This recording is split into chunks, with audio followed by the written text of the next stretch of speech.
Guntur police parade grounds లో drone కలకలం చెలరేగింది. అనుమతి లేకుండా ఓ యువతి డ్రోన్ ఎగరేసింది. ఆ టైంలో పరేడ్ గ్రౌండ్స్ లో మంత్రి నారా లోకేష్ ఉన్నారు. హై సెక్యూరిటీ జోన్ లో డ్రోన్ ఎగరవేయకూడదని పోలీసులు ఆంక్షలున్నా అటువైపు డ్రోన్ రావడం చూసిన వెంటనే పోలీసులు అప్రమత్తమయ్యారు. డ్రోన్ ని స్వాధీనం చేసుకున్నారు. డ్రోన్ నిర్వాహకులను ప్రశ్నిస్తున్నారు.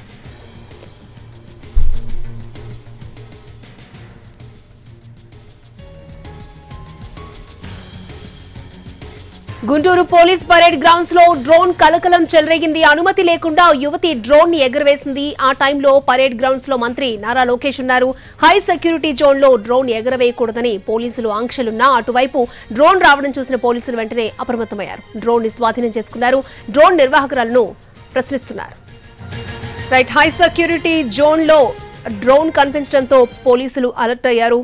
వెంటనే ఆ డ్రోన్ ని స్వాధీనం చేసుకున్నట్లు తెలుస్తోంది. డ్రోన్ ఎగరేసిన వారిని ప్రశ్నిస్తున్నారు. రైట్, ఇదే అంశానికి సంబంధించి మరిన్ని అప్డేట్స్ మా ప్రతినిధి కృష్ణ అందిస్తారు. Krishna, thank you. ఈ రోజు 78వ స్వాతంత్ర దినోత్సవ వేడుకల్లో భాగంగా పోలీస్ పరేడ్ గ్రౌండ్స్ లో వేడుకలు జరుగుతున్నాయి. ఈ నేపథ్యంలో పోలీస్ డ్రోన్స్ కాకుండా ప్రైవేట్ డ్రోన్ ఒకటి అక్కడ సంచరించడం కలకలం సృష్టించింది.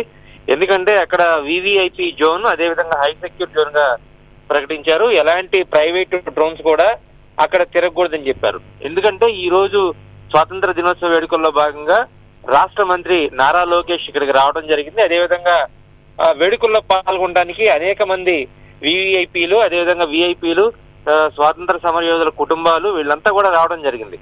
అలాంటి నేపథ్యంలో ఒక హై సెక్యూర్ జోన్ లో ప్రైవేట్ డ్రోన్ అనేది తిరగటం పోలీసులు సీరియస్ గా తీసుకున్నారు. అయితే ఒక యూట్యూబర్ కి సంబంధించినటువంటి డ్రోన్ ఇది అన్నట్లుగా గుర్తించారు. అయితే పోలీస్ ఫ్యామిలీకి సంబంధించినటువంటి బ్యాక్గ్రౌండ్ కూడా ఉండటంతో పోలీసులు ప్రస్తుతం వాళ్ళని అయితే అదుపులోకి తీసుకొని ఎందుకు ఈ డ్రోన్ తీసుకొచ్చారు, ఒక హై సెక్యూర్ జోన్ లో డ్రోన్స్ అనేది ఎగరవేయటం అనేది నిషేధం కదా అనేది ప్రస్తుతం ప్రశ్నిస్తున్నారు.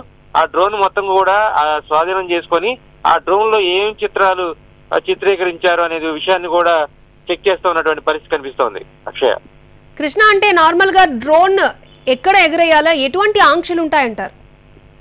డ్రోన్ ఎగరవేయడానికి సాధారణంగా అయితే పోలీస్ పర్మిషన్ ఖచ్చితంగా తీసుకోవాలి. ఎందుకంటే ఎవరు పడితే వాళ్ళు డ్రోన్లు ఎగరవేయడానికి అయితే కుదరదు. దీనికి ఏంటంటే చిత్రీకరించేటువంటి విజువల్స్ కూడా నేరుగా మనం సెల్ ఫోన్ లోనో లేదంటే మామూలు కెమెరాలోనో తీస్తే ఏం విజువల్ తీస్తున్నారు అనేది విషయం మాత్రం చాలా స్పష్టం అవుతుంది. కానీ డ్రోన్ లో పైనుంచి టాప్ యాంగిల్ నుంచి తీసేటువంటి విజువల్స్ అన్ని కూడా ఏ అంశాలను తీస్తున్నారు, అదేవిధంగా పోలీస్ పెరేడ్ గ్రౌండ్ కానీ లేదంటే అదేవిధంగా ఎస్పీ కార్యాలయం కానీ కలెక్టరేట్ కానీ ఇవన్నీ కూడా ఉన్నటువంటి సముదాయ ప్రాంతంలో అయితే మరింత ఖచ్చితంగా ఆంక్షలు ఉంటాయి. అదేవిధంగా ప్రాంగణం మొత్తం కూడా కోర్టు వ్యవహారాలన్నీ ఉంటాయి. కాబట్టి ఇప్పుడు ఎగరవేసినటువంటి డ్రోన్ లో ఏ అంశాలు చిత్రీకరించాలనేది మాత్రం పోలీసులు దర్యాప్తు చేస్తా ఉన్నారు. ఓకే కృష్ణ.